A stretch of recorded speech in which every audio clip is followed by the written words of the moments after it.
누구도 물어본 적 없고 나조차 궁금해 본 적 없는 질문을 묻고 대화하는 순간, 우리가 답하기 어려운 질문들. 안녕하세요. 우리가 답하기 어려운 질문들의 한치현입니다. 안녕하세요, 전진수입니다. 생각지도 못하게 우리가 벌써 10번째 에피소드를 만들게 되었습니다. 두 자릿수로 진입했어요. 몇 번째까지 할까요? 감히 예상할 수 없지만 일단 가보도록 하는 마음으로. 그러게요.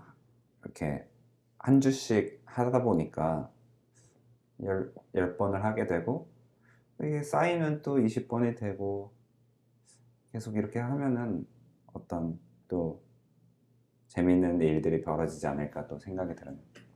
맞아. 이제 완전 날씨가 완연한 봄이 되었는데 봄 기운을 좀 느끼고 계십니까? 걸어 다닐 때 느낄 수 있는 것 같아요.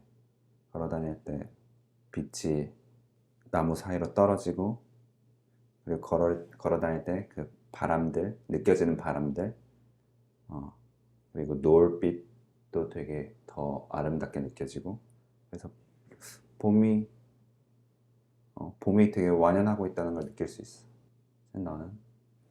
오전 오후에 이렇게 돌아다니다 보면은 이동을 할 때라든지 아니면 그냥 진짜 걷기 위한 목적으로 걸을 때라든지 외출에 있을 때 내 눈에 보이는 하늘이랑 이 풀들 나무의 색이 과거에 한 초등학교 저학년들한테 물감이랑 스케치북 주고 그려보라고 했을 때 대체로 선택하는 그런 예쁜 하늘색이랑 연한 녹색들, 그 그림을 보는 것 같아.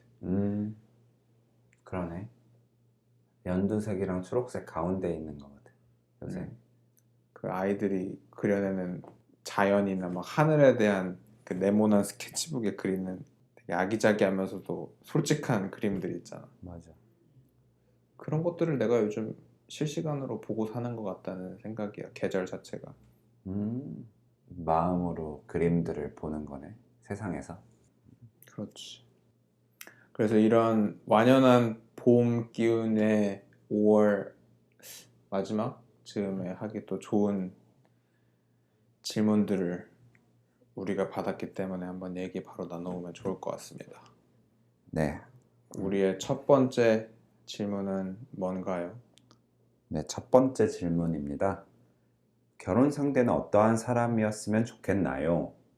제 답변으로, 자기 자신의 삶을 소중히 여길 줄 아는 사람, 자신이 소중한 만큼 타인의 소중함도 아는 사람, 또는 모든 이유가 없이 사랑할 수 있는 사람이라고 저는 적었습니다. 야, 질문이 색다른 의미로 참 답하기 어려운 질문인 것 같습니다. 결혼 상대. 우선은 아직 결혼을 우리가 안 해봤고, 아직 결혼 상대도 안 만나고 있는데.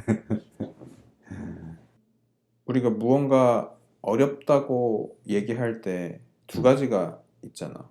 그러니까 정말 어찌할 바를 모르는 어려움이 있고 알겠지만 선택까지 가지 못하는 어려움이 있는데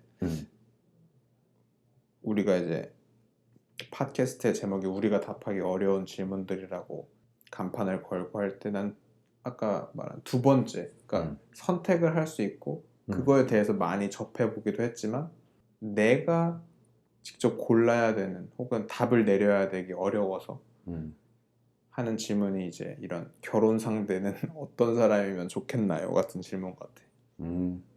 그러게 구체적으로 생각을 안 해봤어. 결혼 상대에 대해서. 그냥 나는 이런 정도의 사람이 좋다라고 이상형은 말했어도 결혼 상대는 어떤 사람이면 좋겠는지는 한 번도 깊게 생각 안 해봤어. 근데 난 굉장히 흥미로운 질문 같아. 우리가 지금 너도 안 해봤다고 하고 나도 뭐 해본 적이 그렇게 있었나? 그러니까 가끔 문득 내 인생을 길게 조망할 때 만약 결혼이라는 것이 있으면 그게 누가 될까라는 그 정도 생각했는데 특정 어떤 단어로서 결혼 상대 이런 개념으로 그려본 적이 나도 없었거든.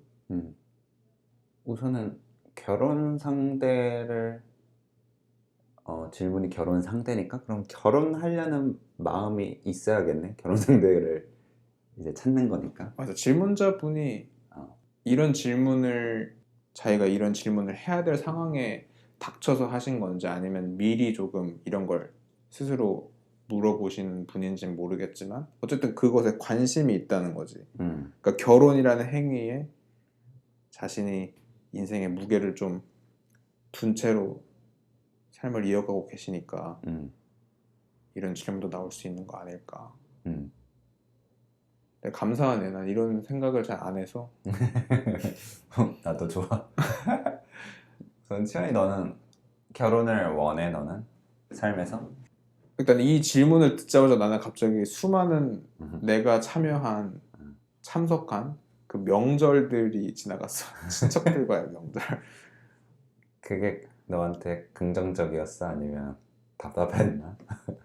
긍정적, 답답 다 떠나서 굳이 답하고 싶지 않은 상황이지. 왜냐하면 그 명절이라는 것이 정말 자주 보지 못하기 때문에 음, 명절이라는 날을 빌려서 다 같이 친척들이 모여서 근황을 주고받고 하는 좋은 바람직한 효과도 불러오지만 오히려 또 역으로 잘 내가 자주 교류하지 않던 사람들과 다소 사적인 그러니까 나를 많이 드러내야만 하는 음, 대답을 해야 하는 질문을 내가 들으면 음, 나는 그게 이렇게 막 대답하고 싶은 마음은 잘 안 들어. 음. 그래서 좀 불편할 수도 있지. 진수 너는 좀 음. 그런 걸 들어? 저런 명절? 우선 나 같은 경우는 이제 그런 명절에 어떤 흥미가 좀 많이 떨어져서 그런 일반적인 명절을 보내는 거기서 좀 멀어졌어. 그래서 나 같은 경우 명절에 어디 안 가. 음, 집에만 있거나 뭐 친구 만나거나 뭐 제사도 안 지낸 지 너무 오래돼서 그래서 나 같은 경우 뭐 명절에 스트레스 같은 건 없어. 그 뭐 친척들과 교류도 교류도 거의 안 하고 어, 음, 한 고등학생 이후로 잘 안 하게 된 것 같아. 막 고등학생 때부터는 막 뭐 공부한다, 뭐 대학 가서는 뭐 딱히 그런 교류가 많이 줄어들어가지고. 그래서 내가 명절 얘기를 꺼낸 거는 뭐 주제를 이렇게 비틀고자 한 게 아니라 그러니까 저런 질문을 아, 꼭 나한테 하기 위해서 모인 건 아니더라도 이제 친척들끼리 서로 탁구 이렇게 공 주고받듯이 대화를 이것저것 주고받다 보면 음, 나오는 얘기 중 하나가 이제 어떻게 보면 큰 인생의 뭐 큰 일이라고 해야 되나? 음, 뭐큰 경조사 중 하나니까 결혼이 음, 음, 쉽게 물어보잖아. 음, 그래서 그게 그냥 스쳐 좀 지나갔어 이미지가. 음. 결혼 상대는 어떠한 사람이면 좋겠나요? 라는 질문에 결혼이라는 것을 어떻게 인식하고 어떤 태도를 가지고 있냐가 한번 짚어봐야 될 문제인 것 같아. 결혼에 대해서 어떠한 태도를 가지고 있느냐. 그러니까 결혼이라는 것을 내가 떠올렸을 때 그려진 이미지. 일어나는 나의 마음이라든지 음, 내가 동시다발적으로 유사하게 떠올리는 이미지들이 음, 뭔지 살펴봐야 음, 음, 그것을 함께할 상대방도 그나마 좀 그려낼 수 있지 않을까. 음. 그러네. 그 결혼을 떠올렸을 때 참 다 각자가 다르게 이미지를 그릴 거고 또 남자 여자도 되게 다른 이미지로 그릴 거고 결혼에 대해서. 그래서 이제 결혼하면 우리 각자가 어떤 이미지가 그려지는지 한번 얘기해봐도 좋을 것 같아. 실히 너는 어떤 이미지가 그려져 결혼하면? 결혼하면 완전한 삶의 공유, 물리적 공유. 물리적 공유. 난 그게 일단 먼저 좀 떠오르는데 시즈 넌 나 이미지로 되게 화목한 부부와 이렇게 자식 한 명. 그 이미지가 나는 이렇게 떠올라. 밥 먹는 모습 아니면 소파에 앉아 있는 모습. 그래서 나 같은 경우에는 좀 결혼이 좀 되게 긍정적이고 화목한 모습으로 그려져. 우리 둘 다 이제 망했어. 내가 봤을 때. 왜? 결혼하면은 보통 결혼 상대방이 다 그렇진 않지만 음.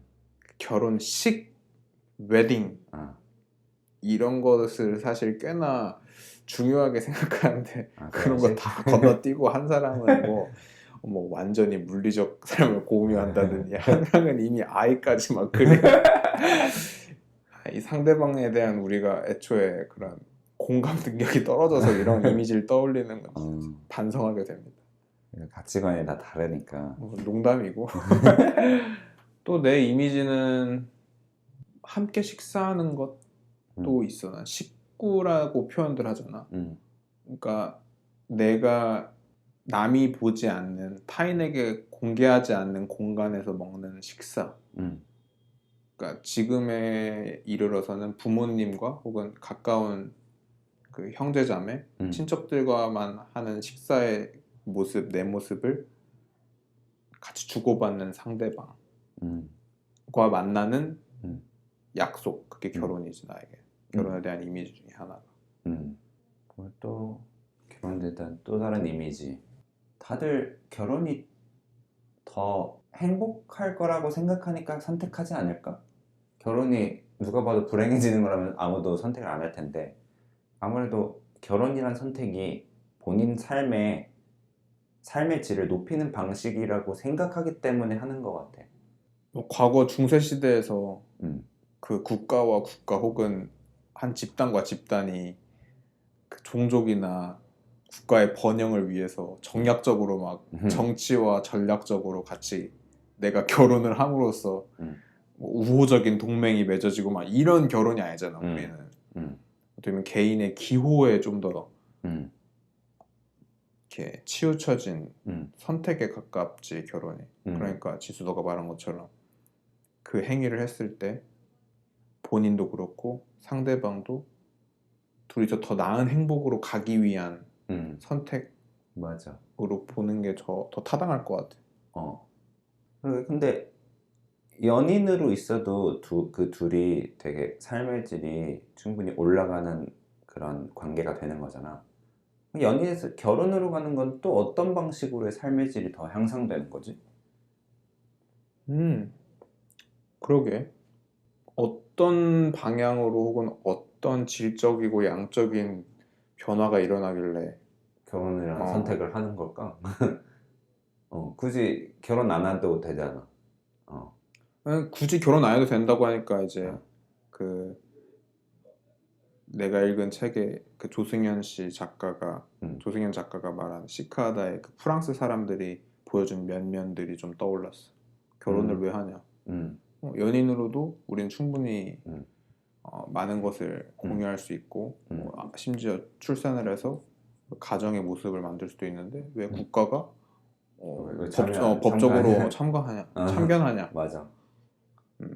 근데 이제 그럴 수 있었던 그런 생각을 하는 다수가 모인 집단이고 그런 나라라서 그런지 결혼이라는 법적인 어떤 절차를 즉 국가에 신고하든 신고하지 않든 그 두 사람이 어떻게 보면 받는 복지라고 해야 되나? 정부에서 개인이 이제 관계를 맺음으로써 얻거나 혹은 정부에 뭘 이렇게 세금으로서 내거나 이런 장치들을 제도적인 것들이 꼭 결혼을 안 해도 이루어진다는 거지. 그런 나라이기도 하고 근데 그게 닭이 먼저냐 달걀이 먼저인지 모르지 그런 사람들밖에 없어서 이제 국가가 그 세금을 이제 결혼을 하지 않아도 그런 사실혼 관계에 있는 사람들에게도 더 혜택도 주고 그만큼 세금도 얻고 막 이게 된 건지 아니면 애초에 법이 그렇게 돼 있어가지고 사람들이 그런 선택을 한 건지는 몰라도 뭐 동근원적인지 몰라도 그러게. 뭔가 사람들 가치관이 먼저이지 않았을까 생각이 드네. 그럼 우리나라에서 우리 얘기를 해야 되잖아. 다른 사람들 이야기는 진정성에 담길 수 없으니까. 우리가 어떤 연인이 함께 있고 혼자의 삶보다 그 연인과 함께하는 삶을 살 때 더 음, 자주 깊게 행복을 느끼고 뭐 동시에 또 고통도 괴로움도 같이 공유하면서 인생을 되게 충실히 살아가는 삶 안에서 왜 결혼으로 가야 하는지, 결혼이 무엇을 더 나은 무엇 혹은 더 바라는 무엇을 가져다 줄 거라고 생각하는지. 기수, 너는 뭘 더 가져다 줄 것 같아?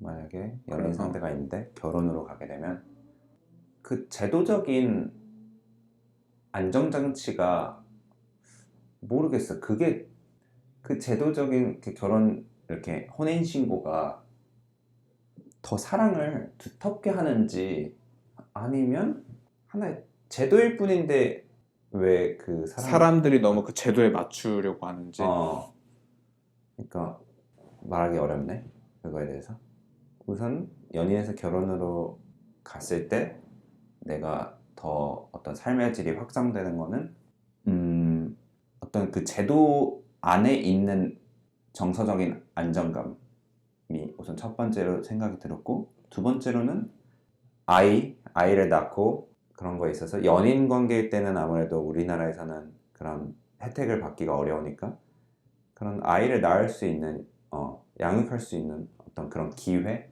어, 그래서 안정감과 어떤 새로운 삶으로 나가는 어떤 새로운 어떤 통과 문 그런 개념인 것 같아 나한테 음, 결혼이 근데 왜 궁금한 게 왜 음, 정서적인 안정감을 준다고 생각해? 음, 그 두 사람이 연인에서 결혼으로 간다고 했을 때. 그러니까 정서적 안정을 만약 준다면 어. 어떤 계기에서 그게 가능한 거야? 그러니까 나도 이거에 대해서 좀 되게 애매한데, 그러니까 왜냐면 결혼을 해서도 뭐 사랑은 끝날 수도 있잖아. 그러니까 제도가 결코 어떤 사랑을 보장해주지 않는다는 점도 되게 인정하면서도 그래도 연인 관계에 있을 때의 어떤 문제 발생이랑 결혼 관계에 있을 때 문제 발생은 좀 이 안전망이라는 게 있다고 해야 되나? 결혼한 사람들한테는 그물망에 있는 느낌이라고 해야 되나?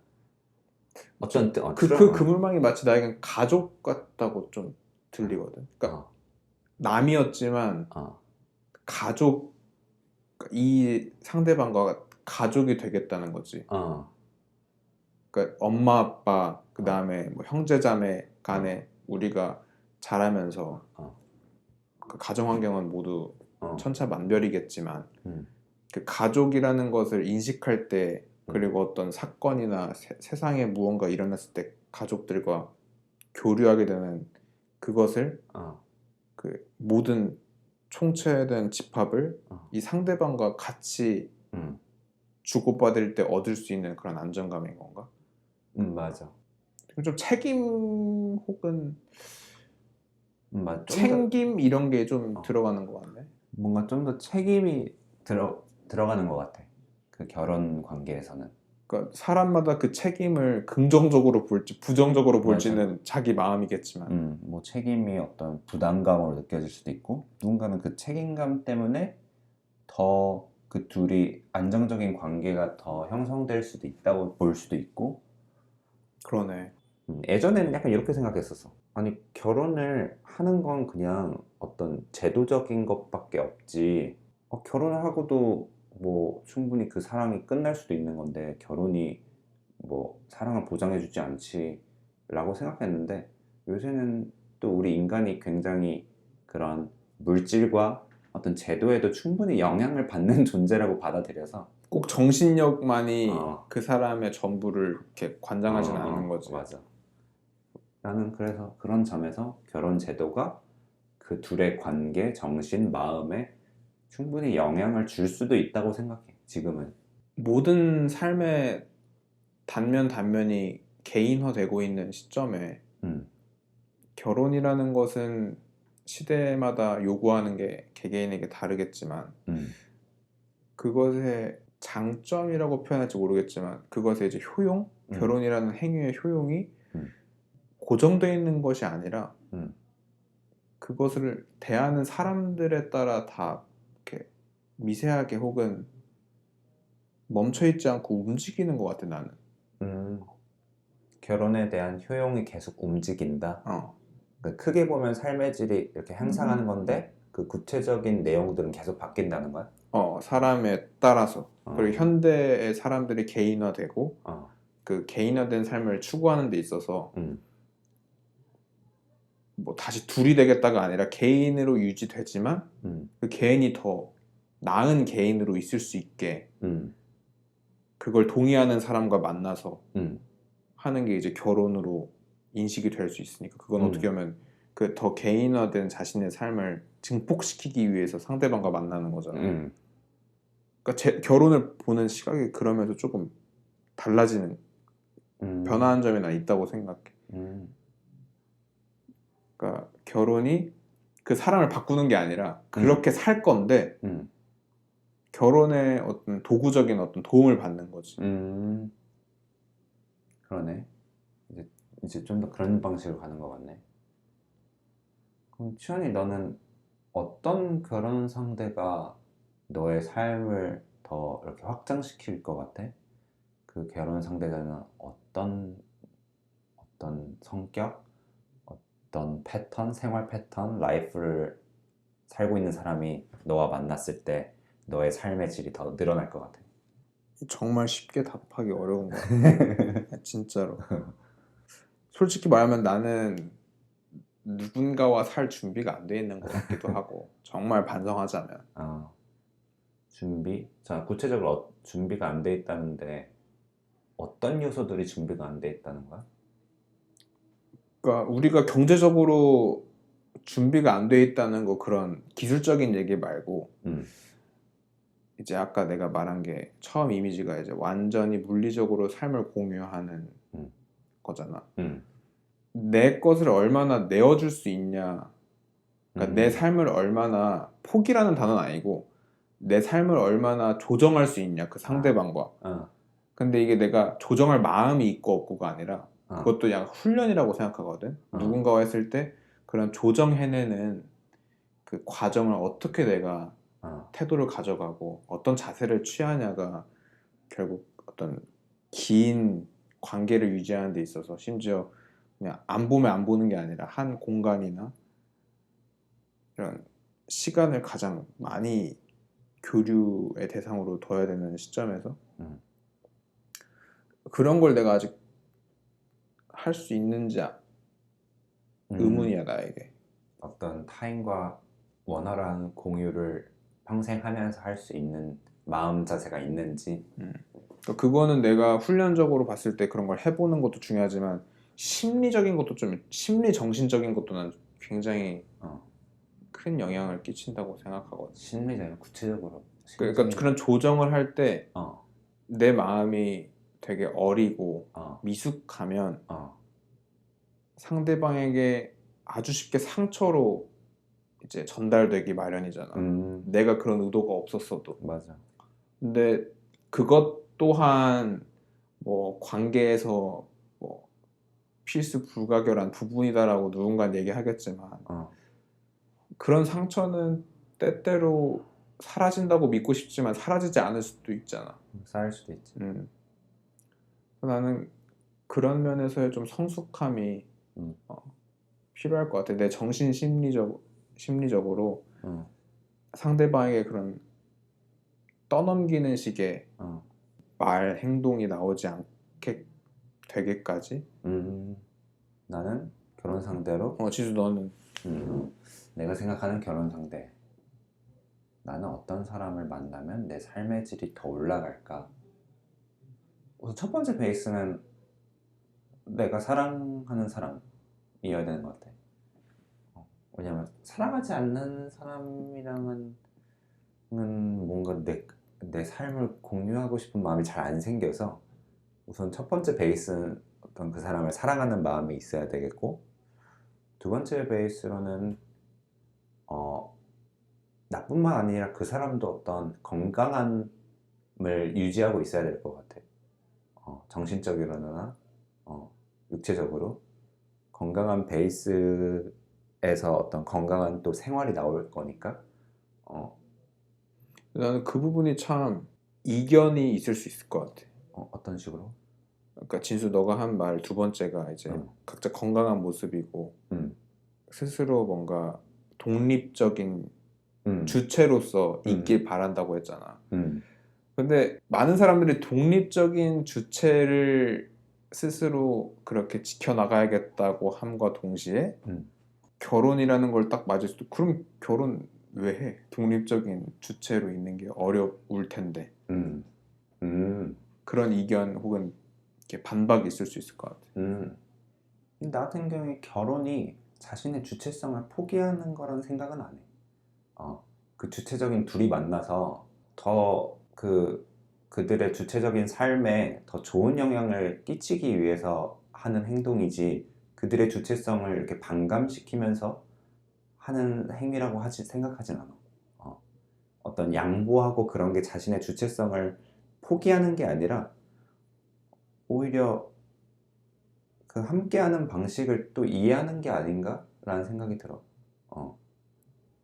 그리고 또 사랑에 대해서 음, 결혼 상대를 꼭 그 사랑의 대상이어야만 하고 그 대상과 내가 서로 사랑을 공감하고 주고받는 대상이 돼야 된다고 했는데 또 우리가 이 팟캐스트 내용에서만 또 얘기를 나누는 게 아니라 우리가 평소에 조금 얘기했을 때 어떻게 보면 좀 다수를 향한 혹은 이제 낯선 이를 향한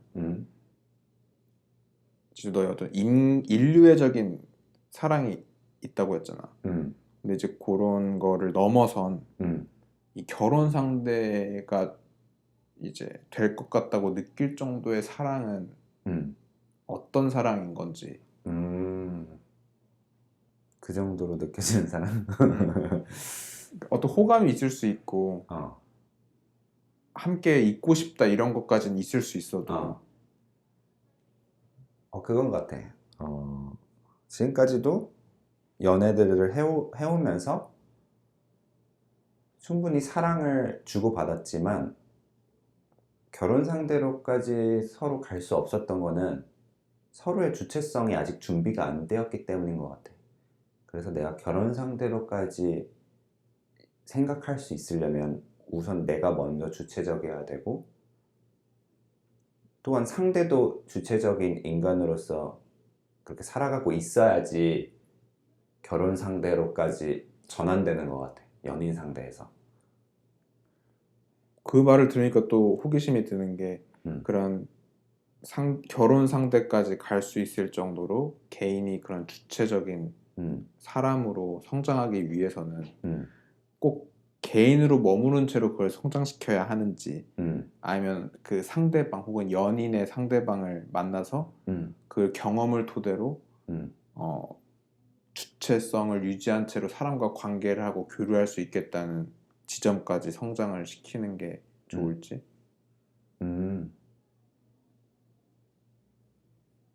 그러니까 개인 혼자서 주체성을 키울지 아니면 연애를 하면서 주체성을 키울지,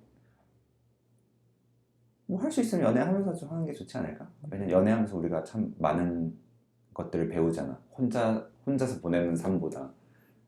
그러면은 연애는 어떻게 보면 그 시각에 봤을 때는 연인이 되고 연애 자체도 가치가 있지만 그 주체성을 상대방과 키워서 그 상대방과 결혼도 할 수 있고 그렇지, 아니면 맞아. 다른 사람과 할 수도 있지만 그 연애라는 과정이 결혼 상대와 각자의 삶을 주체적으로 가져가면서 살기 위한 과정일 수도 있겠네. 그렇지, 맞아. 과정일 수도 있지.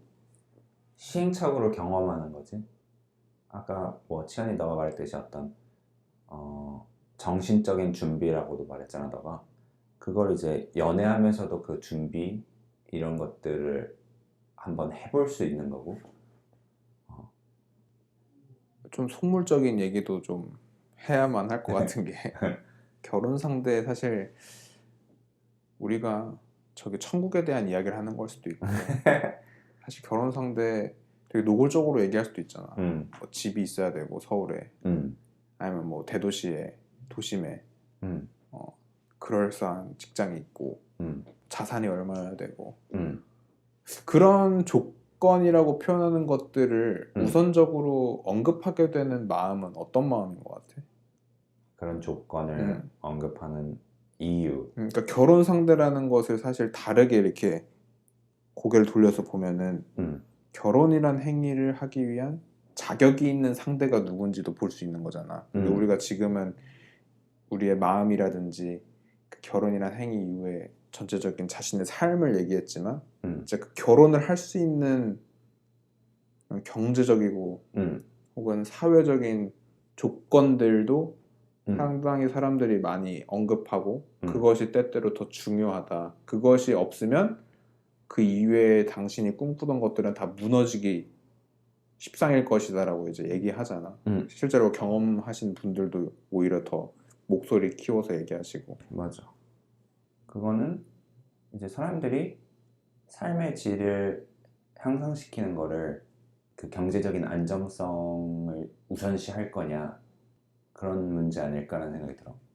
그 균형을 찾고자 하는 거지. 그러니까 이런 정신심리 그다음에 정말 상대방과 사람 대 사람으로 함께 사는 인생을 이렇게 그리는 결혼 상대도 결혼 상대겠지만 그렇게 그려낸 자신의 청사진이 무사히 맞아. 사회로부터 지켜지도록 맞아. 어떻게 안전장치로 어. 그 경제적인 여유라든지 준비된 조건들 맞아. 그런 삶의 질이 향상된 미래를 그렸을 때 우리가 뭐 어떤 정신적인 영역, 뭐 사랑을 느끼고 그것만 있는 게 아니라 어떤 삶의 안정성, 내가 먹을 거 먹을 수 있고 잘 수 있는 공간이 있고 그런 안정적인 측면도 삶의 질을 향상시키는 한 요소잖아. 그래서 사람들이 이제 결혼할 때 어떤 그런 경제적인 것도 충분히 보는 게 아닐까라는 생각이 들어. 평생 살 사람이니까. 그러니까 무엇을 담보 잡아서 뭐 없어도 괜찮다라는 생각이 좀 유독 위험한 게 결혼인 것 같아. 그러니까 돈 있으면 그런 정신심리학적인 공감 없어도 포기하고 살지 뭐 하고 하면 또 그것도 어떻게 보면 파멸로 가는 거고. 그렇지. 아니면 슬프지만 또 사랑하고 그런 감정에 충실한 커플도 와 이거면 돼 하고 이런 경제적 사회적 안정성을 즉 각자가 주체적으로 살 수 있게 해주는 최저선을 지키지 못하는 경제 위험까지 가게 되면 이제 그 감정도 어려워져. 이 두 가지를 균형을 각각 사람이 꼭 뭐 남자 여자일 필요는 없지만 그 서로의 파트너가 그거를 공유하고 있어야 되지 않을까. 그 균형이 정말 균형. 중요하다는 것을. 그렇지, 맞아. 물론 이제 사람들은 이러면 좋아하지. 상대가 경제적인 능력도 충분한 데다가 나를 충분히 사랑해주고 나도 그 사람을 사랑하고 나도 나만이 어떤 살아갈 수 있는 경제적인 능력을 가지고 있어. 그러면 이제 완벽한 거지 뭔가. 근데 이제 그러기가 되게 어렵잖아. 그러기 어렵지. 그래서 요즘에 더 결혼이 어려워지는 건가? 경제적인 것도 어려운 데다가 자신 또는 상대가 또 주체성을 갖는 그것도 되게 어려워지니까 뭔가 다 어려워지는 느낌이네. 맞아. 그래서 좀 정리를 해볼까요? 그럴까요? 결혼 상대는 어떤 사람이면 좋겠나요? 에 대한 질문을 마무리는 일단 지어야 될 것 같아서. 그래서 저는 제가 사랑하는 사람, 그리고 그 사람도 나를 사랑해줘야겠죠. 그리고 서로 주체적일 수 있는 관계, 저는 그 정도로 생각하겠습니다. 저는 여태껏 제가 하던 말과는 다르게 좀 로맨티스트로 정리를 하고 싶어졌는데 결혼 상대는 어떤 사람이면 좋겠냐면 내일 죽어도 이 사람 옆에서 같이 살아서 참 다행이다라는 회상을 하면서 죽을 수 있는 상대방이면 좋겠어요. 그것을 위해서 여태까지 말한 그런 균형 잡는 거 있죠. 경제적인 능력, 심리적, 정신적, 주체적인 사고 능력을 갖는 것들, 이것들은 이제 내일 죽어도 이 사람과 같이 있길 잘했다라는 회상을 할 수 있게 도와주는 이렇게 기둥 같은 것들이니까 그거는 바라건대 내가 노력으로 어떻게 할 수 있다고 보고. 좋다. 이 사람을 위해 내가 이렇게 살았구나. 두 번째 질문으로 기분 좋게 넘어가도록 하겠습니다. 저희만 기분 좋은 걸지 모르겠지만 네, 두 번째 질문입니다.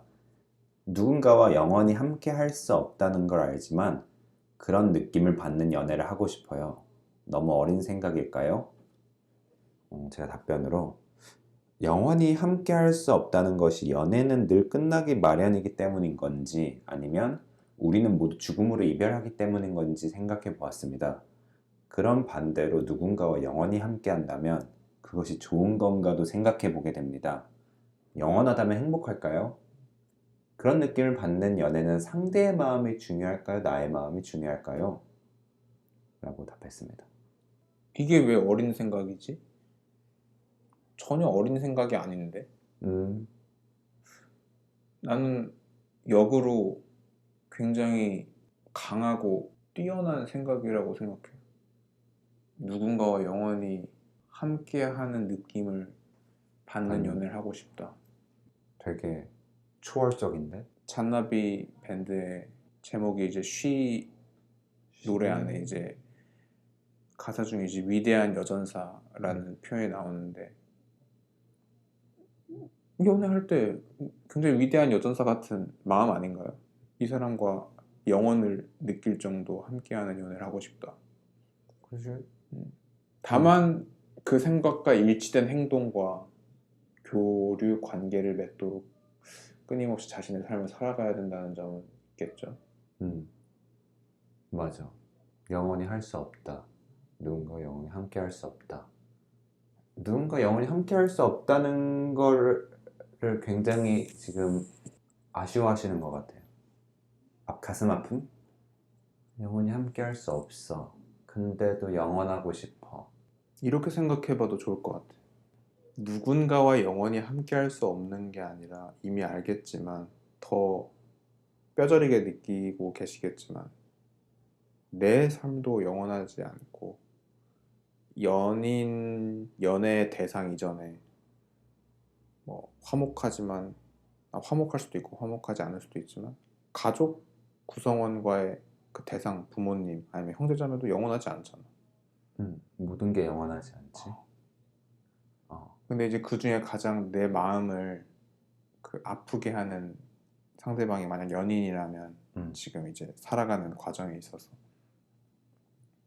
내 삶도 영원하지 않은데 연애가 영원할 거라고 느낌을 가지는 게 서로 상충되는 거 아닌가?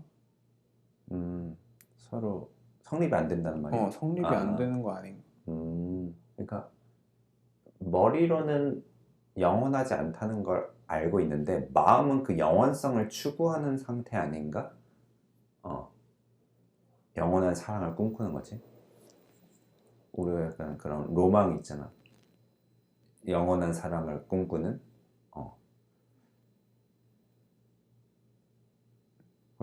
난 그런 로망 없는데. 그런 영화에서 미디어에서 어떤 근데 왜 영원한 사랑을 꿈꾸지 우리는? 그 유한함의 어떤 그 한계에 직면하는 인간이 꿈꾸는 어떤 이상인 건가? 무한한? 영원한? 그럴 수도 있지. 영원이라는 단어 들어가면 뭔가 이게 짜릿하잖아. 그러니까 찌릿하잖아 마음이. 영원. 널 영원히 사랑한다. 너무 철학적인 이야기라 사실 조심스럽긴 한데 과학적이기도 하니까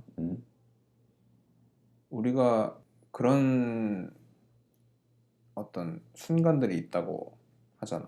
그러니까 시간이 멈춘 듯하게 느끼는 순간들 혹은 진짜 이렇게 뭐 삶의 위협을 느낄 때라든지 그 감격스러움의 폭이 너무 커서 진짜 평소보다 시간이 몇 배나 느리게 간다고 느낀다든지 이제 그런 순간이 하나의 난 영원이라고 볼 수 있지 않을까도 생각해. 그런 순간은 잊고 싶어도 잊혀지지가 않잖아. 그러면 그 순간은 결국 내 삶의 어느 문의가 된 건데, 어느 지점에. 그것만으로 뭐 영원한 거 아닌가? 나는 또 생각을 해봤어. 그 순간을 내가 내 인생에 새긴 것, 혹은 지나온 것만으로 그 순간은 영원한 거지. 내 안에서. 내가 그래. 그렇게 두면. 그렇게 생각할 수도 있네. 이제 사람들이 이 질문자분도 그런 순간에 사랑을 뭐 느끼실 거고, 그렇지만 그게 어떤 지나버리고 끝나고 영원하지 않는 걸 되게 아쉬워하는 것 같아. 계속 뭔가 끝나지 않고 계속 지속될 수 있었으면 하는 그런 바람. 난 그게 어린 생각이라고 절대 생각하지 않아. 일단 진짜 아까도 말했지만 누구나 그런 생각을 가지는 건 뭐 그치? 가능하고, 계속 나도 사랑받고 싶지. 오히려 그것을 뭐 어른스럽지 못하다고 그런 마음을 억누른다든지 억압하는 게 돌고 돌아서 본인에게 피해를 줄 거고, 그러니까 그게 더 어리석은 거지. 그래서 이런 생각을 가진 것 자체가 절대 어린 건 아니다라고 말씀드리고 싶어요. 나 같은 경우에는 이제 연애를 하면서 저런 마음들을 조금씩 어떤 해결했던 것 같아. 나도 처음 연애할 때는 되게 영원한 되게 사랑을 꿈꾸고, 그렇지만 영원하지 않다는 거를 이제 좀 깨달으면서, 그런 관계에서조차도. 근데 그게 이제 헤어질 당시엔 너무 힘들고 그랬지만, 근데 영원하지 않다는 게 꼭 부정적이진 않거든.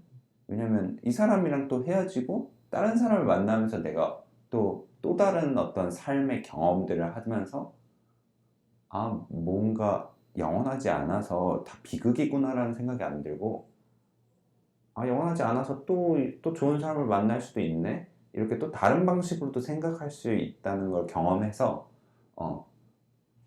그런 이제 나 같은 경우는 막 영원하고 싶다, 아 물론 영원하면 뭐 그런 느낌을 받으면 좋지만, 영원하지 않다고 해서 막 괴롭거나 그러진 않아.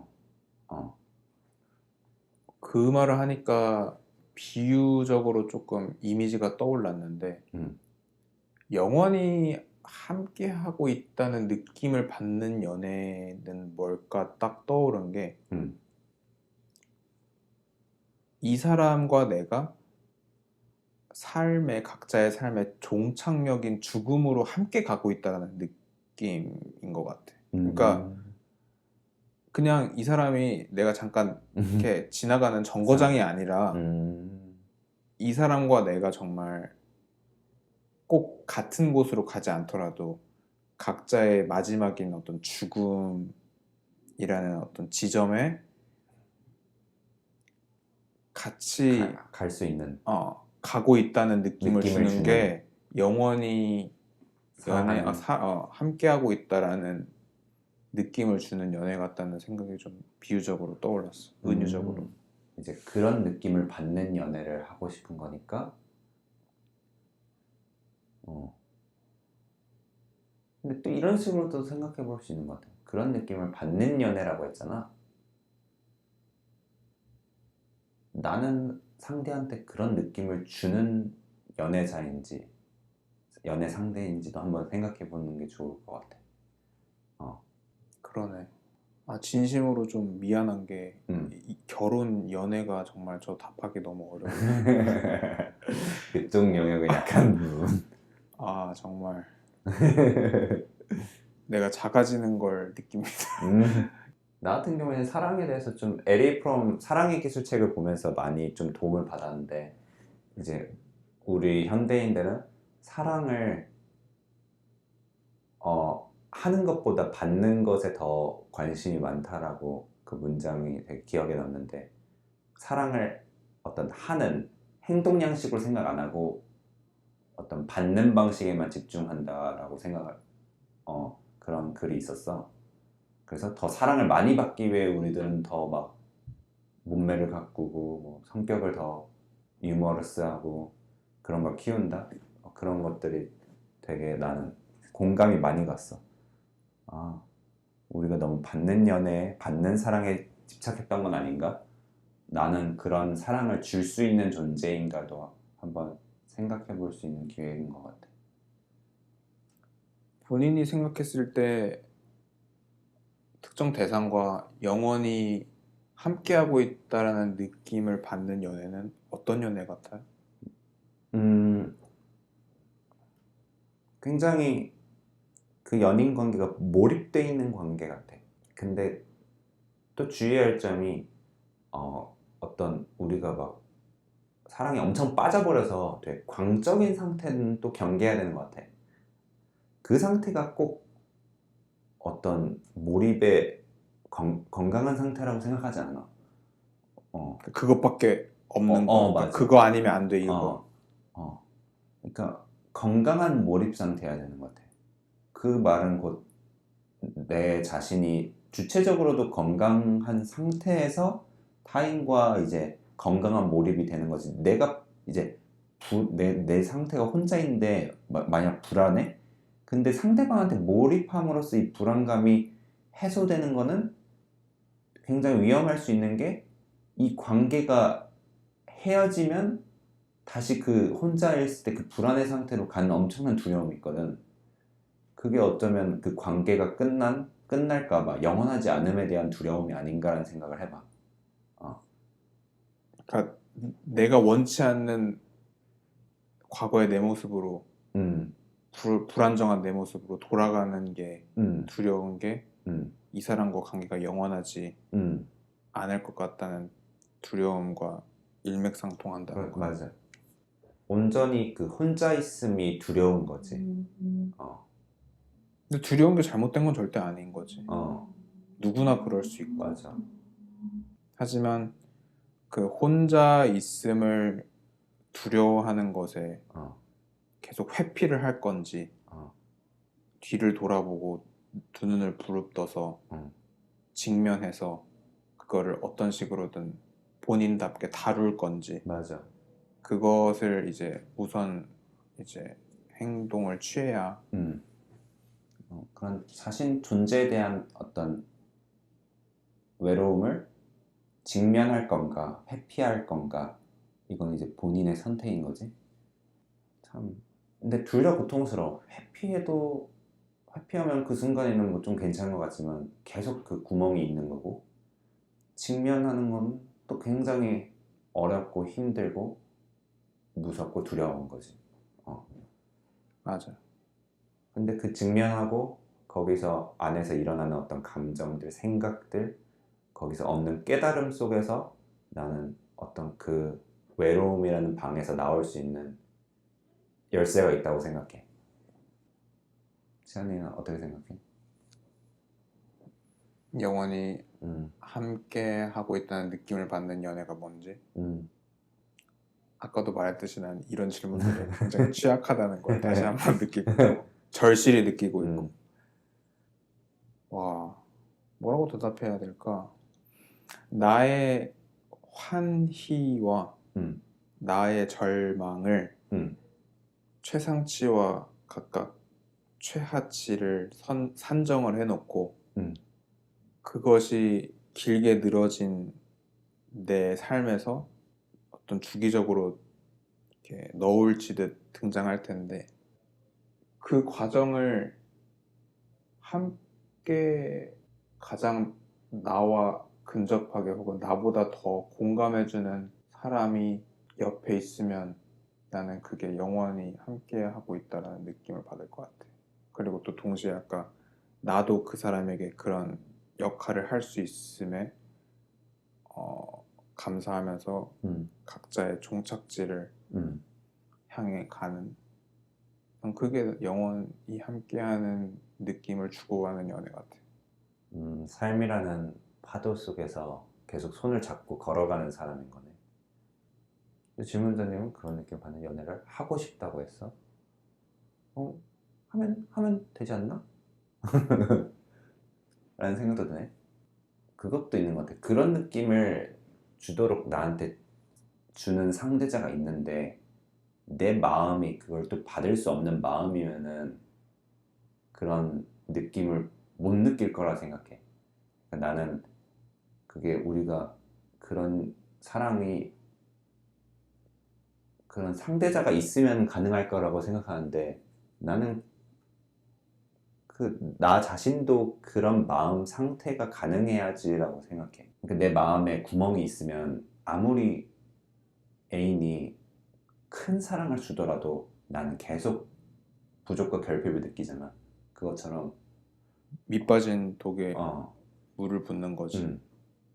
어쩌면 나를 돌아보는 게 어떤 그런 영원한 사랑의 느낌으로 가기 위한 가장 빠른 길이 아닌가라는 생각이 들어. 내 마음을 점검하는 거지. 내 마음에 구멍이 어디 새는 데가 없나? 거기만 잘 막아도 조그마한 어떤 사려, 배려, 사랑에도 내 마음은 금방 충만해질 거니까. 그러네. 음, 여기까지 얘기 나눠볼까요? 좋습니다. 다소 제가 다급하게 마무리하는 듯한 느낌이 드신다면 제가 기존에 여러 번 반복한 이 질문이 저에게 너무 나약함을 느끼게 해주기 때문에 사랑 공부해야겠네요.